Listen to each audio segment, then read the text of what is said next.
Attendance at the 100th annual meeting of the Norfolk. 'Cause I gotta have faith. I gotta have faith. Through Hovton and Wroxham, southbound on the A1151. That's after some works earlier at Wroxham Bridge. It's going to add around 5 minutes to your journey.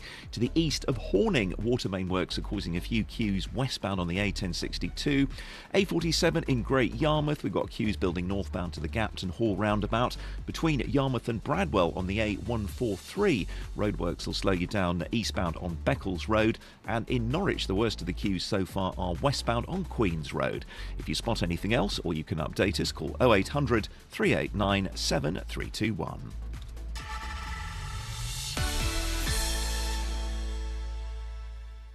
The Norfolk branch of the Women's Institute has been continuing its centenary celebrations today.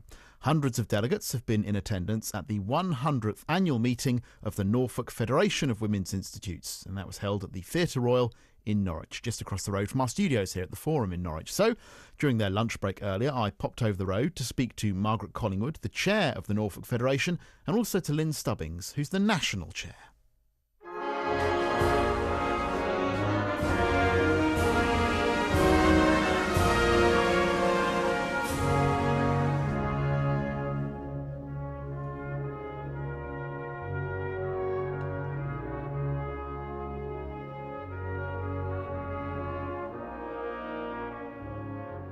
So, Margaret, first of all, this is a very exciting year generally for the Women's Institute in Norfolk, isn't it? It's a wonderful year. Yes, not many organisations have been going for 100 years with women from all over from England and Wales. And we're very proud that in Norfolk we have a large membership, and as you can see, there are a lot of them here today. I can see quite a few because we're sitting on stage at the Theatre Royal, so it's almost like we're on display at the moment because there's a lot of people in the audience getting ready already. So what is today all about? Today is the 100th annual meeting of the Norfolk Federation, which is the group that keeps the WIs together. We support them, we put events on for them and activities, workshops and things like that. And what is it about the WI nationally you think that still continues to appeal to so many people after all this time? Well, I think the WI keeps its appeal because it is forever evolving. One of our key messages is the WI is what you want it to be, and I think every member can get out of the WI what she wants, whether it's only just to go to her local WI monthly meeting, but she can also get involved in other things. She can get involved in her county federation events, she can get involved in national events, and we all began our life in the WI, if you like, just going along to our local WI meeting and then just getting drawn in from there, and that's what happened to me. I would never have ever expected to have ended up as the national chair when I started out all those years ago. And obviously as national chair you visit WIs all across the country. Do you find that the sort of character of the organisation changes depending on where you are in the country, or is it all sort of much for muchness all over the country? Well, slightly. It does change a little bit. Obviously every area you go to, they're doing slightly different things, slightly different activities. But I was saying to somebody yesterday that wherever you go to a WI meeting, no matter what they're doing, it might be slightly different and they run it in a different way. Some of our younger WIs, with younger members, they run it in a totally different way from what maybe some of the rest of us are used to. But underneath it all, there is a core of the WI.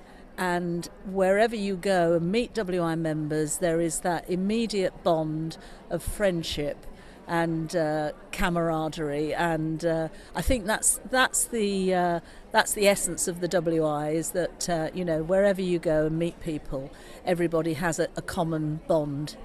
And Margaret, that issue of younger people in the WI, obviously here in Norwich, in recent years you've had, for example, the Golden Triangle WI, with a lot of younger members, and is that something that you're very keen to see new people come in all the time? I don't think we want to differentiate between ages. I think the point is that the WI is for everybody. As Lynne was saying, that some of the WIs with younger members in do various activities that perhaps our more traditional members wouldn't be quite so active in. We have hula hooping in Eastern Park and things like that. But we do and Zumba meetings. But the point is that the real value of the WI is to make friends. To be part of the community, but also the campaigning side of it is something that you can get involved in at any age, and that has drawn a lot of people in lately, because the things that we're fighting for and campaigning on are issues that all women today have an opinion about. And Lynne, what would you say were some of those issues that the WI is particularly keen on highlighting these days? Well, one of our big campaigns at the moment is, we call it Plastic Soup, and it was a campaign that started 2 years ago now, and it's all about the release of microfibers into the oceans. And actually we were campaigning about that long before David Attenborough and the Blue Planet, but of course he's jumped on the bandwagon. He's jumped on our bandwagon, but he has raised the profile. But he's focuses more on plastic items, as it were, which actually we've been talking about for some years. And but this particular campaign is urging not only consumers to make their choices wisely about what washing machines they use, but also what clothing they buy, to buy more sustainable clothing, not throw away clothing, wash less, and just be generally more sustainable about it. I mean, we've been campaigning about environmental issues, well, all through our existence, and we, at the moment we're still we're very keen on climate. We're part of the Climate Coalition, and we have a whole team of what we call climate ambassadors who are all over the country, and we take part every year in the Show the Love campaign in February. And I was at a meeting the other day where there was a WI, and they decorated little stones all about climate change, what climate change means to them, and they're asking people to take the stones and leave them somewhere as a message for other people to find and think about what we're doing to the climate. Brilliant, different ways of getting people to think about these things. Margaret, just tell me a bit about what is going to be happening here this afternoon, because I can see you've got some cups and trophies and things on the table over there, but also you've got a special guest speaker. We have, yes, it's wonderful. We've got Pam Ayres coming. Every year we have a special guest speaker, and this year we're very honoured to have Pam. And well, I've got my fingers crossed that she might have written us a poem. I can't tell you because I don't know, but they are very. A poem, as we have to say in Norfolk. Yes, a poem. So yes, but then the business goes on. We've got the cups to present.